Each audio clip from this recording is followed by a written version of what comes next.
Saludo con gusto al doctor Alejandro Sánchez, él es investigador del Instituto de Biotecnología de la UNAM, a quien saludo con gusto, y en un momento queremos sumar a esta mesa a Eduardo Antonio Lara Pérez, académico titular de la Academia Mexicana de Pediatría. Eso en un momento más. Por lo pronto me arranco contigo, doctor Alejandro Sánchez. ¿Qué tan avanzado está el sistema de salud? Puedo entender que la iniciativa privada, que la academia pueden tener avances muy importantes en materia del estudio de estas enfermedades autoinmunes, enfermedades raras, pero el sistema de salud puede soportar un afiliado al IMSS, al ISSSTE, tener un tratamiento de por vida. ¿Y cuáles serían los principales retos teniendo en cuenta este tipo de padecimientos? Doctor, bienvenido, adelante. Muchas gracias por la invitación, un saludo a todo el auditorio y es una muy buena pregunta y muy pertinente. En realidad, las enfermedades autoinmunes no son algo que se detecte usualmente en la primera línea de atención, sobre todo porque carecemos de historias clínicas y la batería de pruebas que se requiere para estas enfermedades autoinmunes no son de las que normalmente nos hacen en el sistema de salud, como puede ser el IMSS o el ISSSTE, ¿no? Muchos de ellos porque son pruebas que tienen que ver con el sistema inmune y digamos que esas no son tan comunes a diferencia de medir analitos como podría ser glucosa en sangre, lípidos, etcétera, ¿no? Moléculas más sencillas.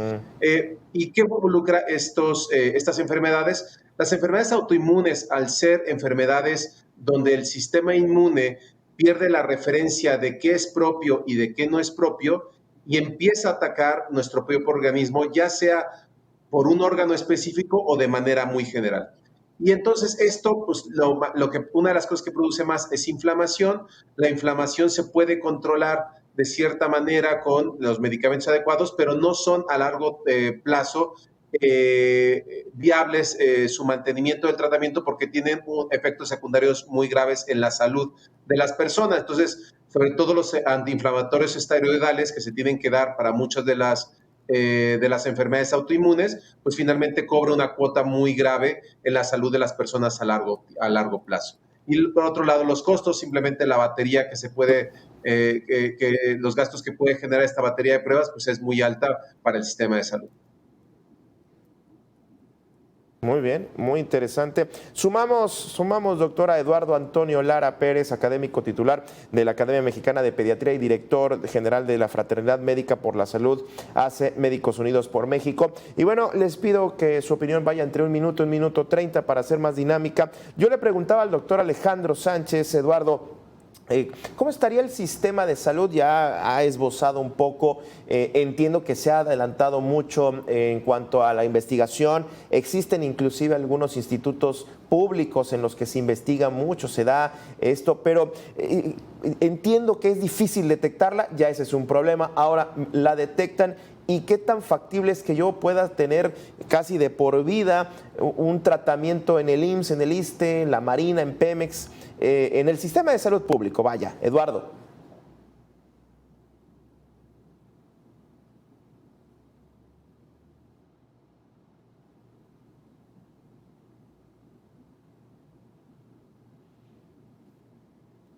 Bueno, creo que tenemos algún problema con Eduardo Antonio. Me quedo contigo,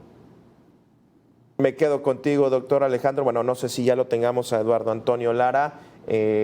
Queremos tratar. Bueno, me quedo contigo. Regresando, decías hace un momento, y el COVID fue, creo, un momento para muchos pacientes en el que se enteraron justamente por estas pruebas tan sencillas, bueno, ni tan sencillas, que tenían alguna enfermedad, una comorbilidad o inclusive una enfermedad autoinmune. ¿Cuál podrías considerar que es de las que quizás deberían de estar por la manera de comer, por alimentación, por lo que somos los mexicanos, de estas 80 enfermedades? ¿Cuál podríamos precisar que podrían ser las de mayor urgencia, doctor? Pues mira, más que por los hábitos y las historias clínicas, hay que ver la epidemiología. Por ejemplo, como decías, hay un sesgo, por ejemplo, en cuanto a la incidencia y prevalencia de las enfermedades autoinmunes, donde tenemos un gran sesgo hacia las mujeres. Por ejemplo, artritis reumatoide, es el 80% de los casos son en mujeres. Tiroiditis de Hashimoto, donde finalmente la tiroides se ve afectada y se ve minada por anticuerpos que la atacan. También pasa mucho en mujeres, creo que la proporción es por cada 9 mujeres que tienen Hashimoto hay un hombre.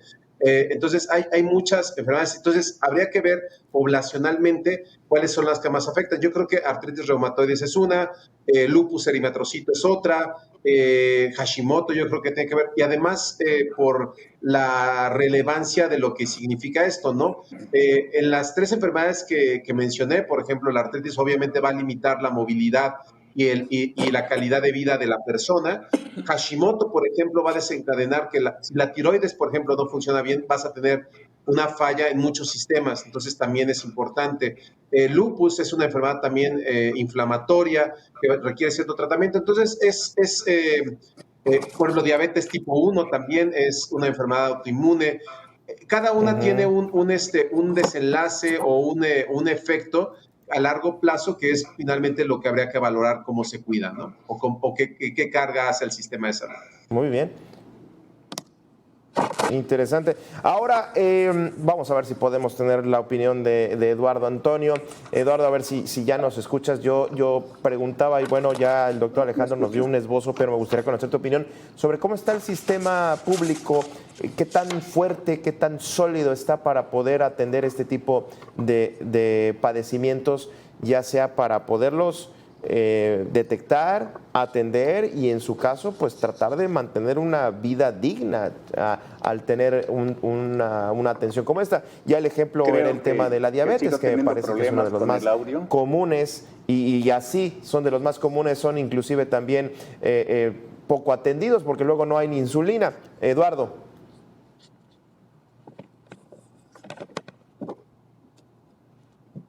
Adelante, Eduardo. Bueno, vamos a retomar. Bueno, te retomo entonces, Alejandro. Tenemos un problema con la comunicación el día de hoy, si de por sí no quiere cooperar. Oye, en este sentido, uno de los problemas es la especialidad. Estas enfermedades autoinmunes implican algo más especializado y uno de los problemas también tiene que ver con especialistas en los distintos tratamientos, y de aquí me gustaría irme también al tema de los tratamientos. Uno de los problemas en el sistema de salud mexicano es que no hay especialistas. ¿Cómo enfrentarse a ese reto? Y no sé si la respuesta sean los médicos cubanos, que puede ser un apoyo, pero no sé si sea la solución. Doctor Alejandro.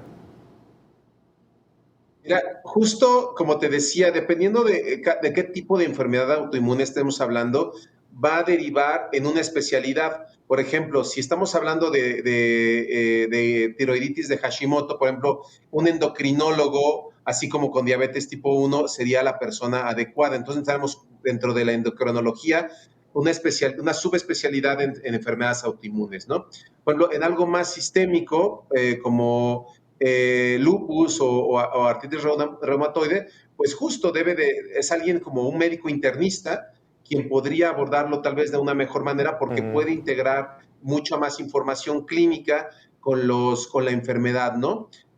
Además de que estas enfermedades autoinmunes tienen un gran sobrelape con otros síndromes que son digamos, autoinflamatorios o incluso alergias. Entonces, a veces la gente lo que tiene es una alergia, pero como desencadena una reacción inflamatoria, puede ser catalogada como una enfermedad autoinmune y de cierta manera podría llegar a desencadenar una enfermedad autoinmune. Entonces, dependiendo del tipo de enfermedad, es donde se tiene que abordar ese neurólogo o ese internista o ese endocrinólogo para abordar la parte de enfermedad autoinmune.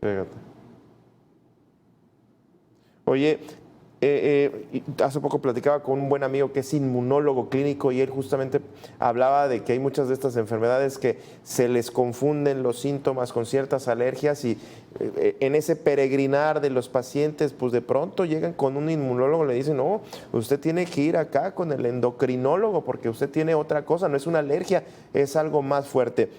Bueno, vamos a intentarle una vez más, Eduardo, a ver si me escuchas.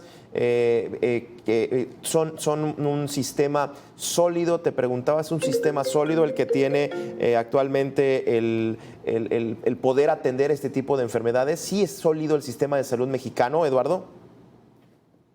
Bueno, yo creo que sí y no. Me voy a tratar de explicar. Aprovecho para saludar a Alejandro. Muy buenas tardes. Y una disculpa porque he tenido problemas con el audio. El problema de salud, tenemos problemas desde la enseñanza de la medicina. Es difícil que en ocasiones incluso entre colegas no nos ponemos de acuerdo sobre algunas de las cosas que están sucediendo con los pacientes. Sin embargo, yo debo de reconocer que el aparato inmunológico es bastante responsable de que estemos aquí y ahora. Es el que ha garantizado que no muramos de una infección o de cualquier otra serie de situaciones.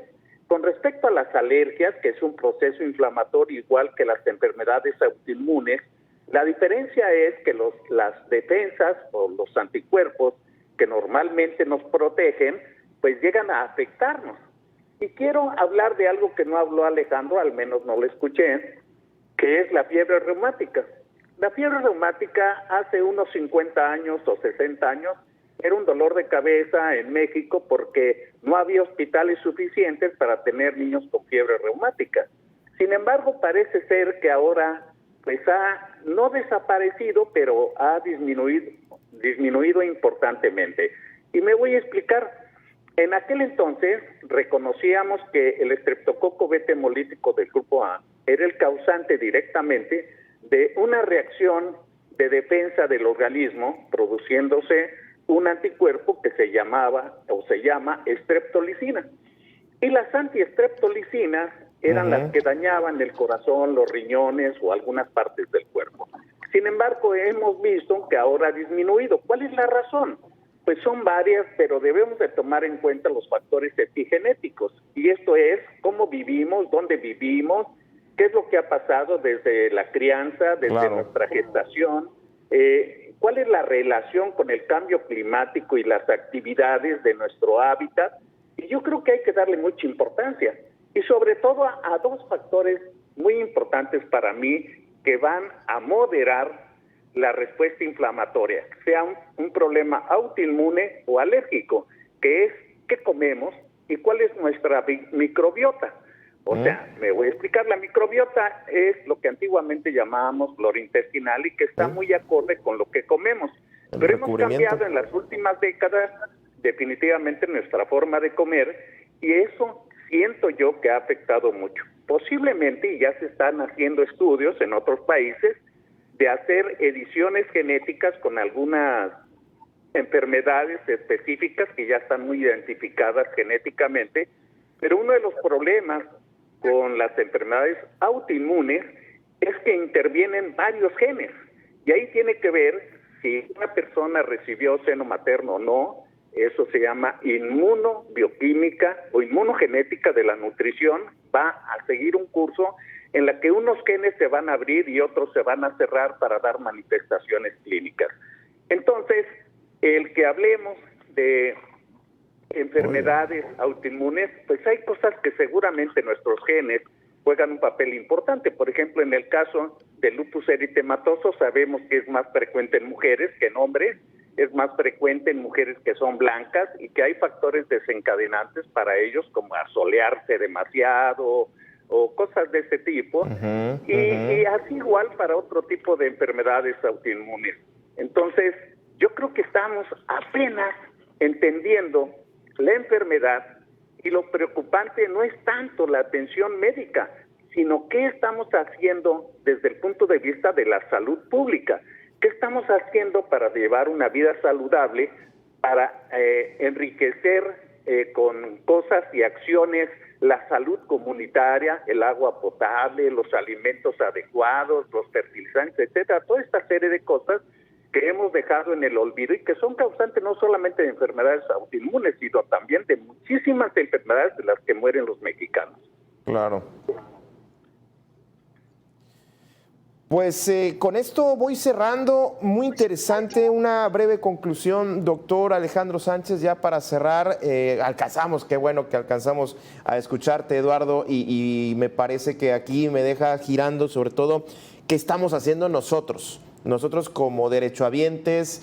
Esta frase de que somos lo que comemos, me queda clarísimo que un reflejo de ello son las enfermedades autoinmunes y justamente qué hacemos como derechohabientes, como padres de familia, como hermanos, hijos, para podernos cuidar y justamente reducir estos factores, digamos, de riesgo o de la manera en que se pueden registrar. Tengo 30 segundos para que puedas concluir, doctor Alejandro Sánchez. Adelante. Pues mira, yo creo que parte de lo que se tiene que integrar al sistema de salud es tener un mejor seguimiento clínico. Esta es una corresponsabilidad en la que pues, los pacientes tienen que asistir regularmente a las revisiones. Por otro lado, pues los desarrollos tecnológicos que es en un momento dado tener la información genética de cada persona, sobre todo en estos relacionada con estos tipos de genes que nos predisponen. Y finalmente, ¿cómo se llama? La exposición a ciertas cosas que puede ir desde enfermedades, alimentos, etcétera, ¿no? Doctor Alejandro Sánchez, Eduardo Antonio Lara Pérez, muchísimas gracias por habernos tomado la llamada, por supuesto, y que pues esta consulta sin que no cause honorarios. Muchísimas gracias. Le agradezco a usted que haya estado también toda esta semana con nosotros. Quédese a continuación en Mega Noticias. Con permiso, buenas tardes. Mega Noticias